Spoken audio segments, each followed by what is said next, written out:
Assalamualaikum warahmatullahi wabarakatuh. Hai anak-anakku semuanya, berjumpa lagi dalam pembelajaran IPS. Hari ini kita akan belajar tentang materi perdagangan internasional. Untuk yang pertama, kita akan membahas tentang pengertian perdagangan internasional.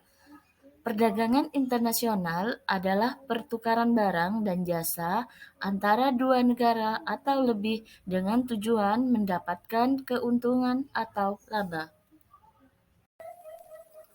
Perbedaan perdagangan dalam negeri dan perdagangan internasional. Perbedaan pertama, transportasi atau biaya angkut perdagangan dalam negeri lebih rendah, sedangkan transportasi dalam perdagangan internasional biayanya jauh lebih tinggi atau mahal.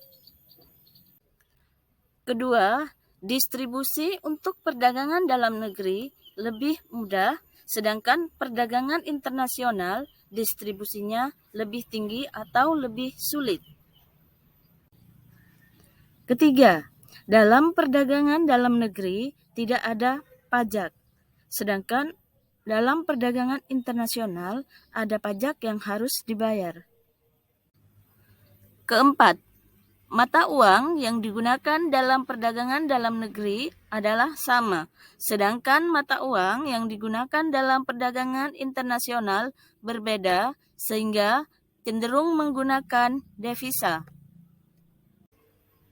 Kelima, peraturan perundang-undangan yang digunakan dalam perdagangan negeri adalah sama, sedangkan peraturan perundang-undangan dalam perdagangan internasional peraturannya berbeda, atau yang digunakan adalah hukum internasional.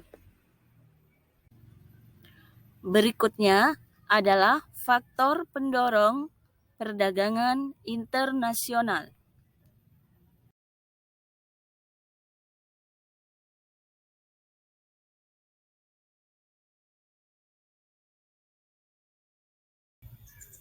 Faktor pendorong pertama adalah perbedaan tingkat kualitas sumber daya manusia.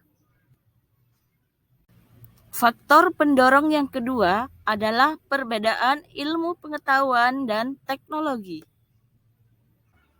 Faktor pendorong perdagangan internasional berikutnya adalah perbedaan budaya suatu bangsa.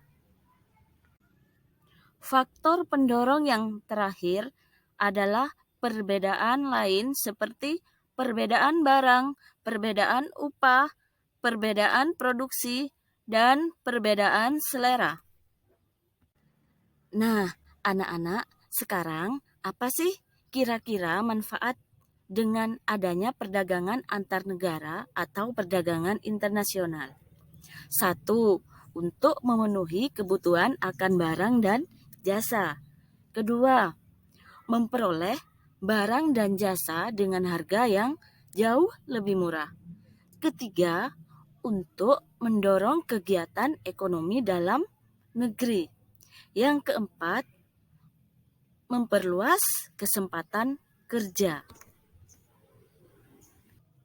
Baiklah anak-anak, tadi kita sudah belajar tentang manfaat perdagangan internasional. Selanjutnya, kita akan belajar tentang hambatan apa saja yang muncul dalam melakukan perdagangan internasional. Ada beberapa hambatan, yaitu 1. Harga barang di luar negeri lebih murah. Yang kedua, bea masuk yang tinggi. Ketiga, adanya kebijakan seperti proteksi, kuota, dan tarif. Keempat, pertentangan politik dan peperangan. Apa sih proteksi?